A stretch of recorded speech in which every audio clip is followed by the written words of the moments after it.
Good evening.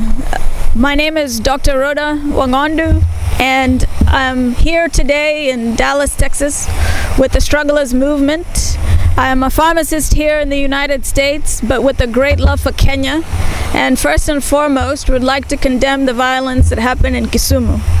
We as Strugglers Movement and Diaspora are looking for civic engagement and support for our youth in order to enhance the capacity of Kenya to support the youth in leadership, in civic duties, and elections. So we would like going forward to be counted, and in doing so, we would like to have this movement support the best candidate for our youth to address issues that affect the youth: lack of access to health care, mortality due to violence, such as that in Kisumu. We condemn all of that, and we seek to promote peace, change, and not only change, but systematic change that can be sustainable to last through the decades, so that Kenya can be a better place for all, and so that the diaspora can have a voice in the leadership of Kenya. So part of the change, we're advocating for here, opening up opportunities such as creating structures for financial investment. We would like to support our youth in Kenya. We have the expertise, we have what it takes. As we look forward to the next general elections, we're encouraging our young people to contest and vie for all positions in office in the land, so that we can have better youth representation. We trust that the future is youth. We are willing to put our resources, our support behind the youth leadership in our country, so that we can have a futuristic leadership, a leadership with a future that is seeing beyond just 5 years of power.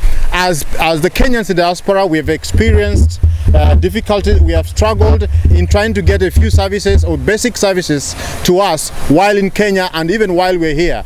Basic services like a passport renewal, just having your ID card or birth certificate. We are struggling. Everything we're doing, we don't have a seamless flow of service. So we need to have an improved service. And the only way to do this is to have fresh, new leadership. We're calling upon all our youth again to contest all available positions. We would like to take this opportunity to caution leaders in their campaigns that when you're going to a specific area to campaign, be sure that you have the right spirit, the right attitude, and respect the audiences. We do not know whether the violence in Kisumu was stage managed or it was authentic.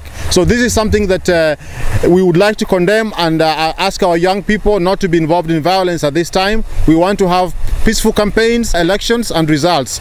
And at the end of the day, we are looking to supporting leadership that is youth-oriented, people who are associated with the struggles of our independence, struggles of our second liberation, and so that we can have a true ultimate freedom, economic and political, as we look forward to the next elections. The Strugglers Movement is a movement that we really want to make sure that we end up this struggle. We know the people that have struggled for our country, we know the people that have been there for us, and we know the people that have the best interest of our country. So we're asking all Kenyans, both in their diaspora and in Kenya, our country that we love so much, we'd like you guys to focus on this election, because it's a critical time that we all have to be real on choosing the right people in this forum. The people that are going to lead us in the coming election, the people who are going to lead our country in the right direction, people who have interest in our country. As you see, all of us struggled to come to the US. We can't say that it was an easy ride for anybody, and I know we all have different ways that we came to America, but again, as you see, the struggle movement is all about telling the people of Kenya, telling the people of diaspora that, hey, it's time for us to end this struggle. So we'd like you all to support the struggle movement, and also in all areas and in all aspects of our country, to choose the correct and the right people that have the best interest of our country.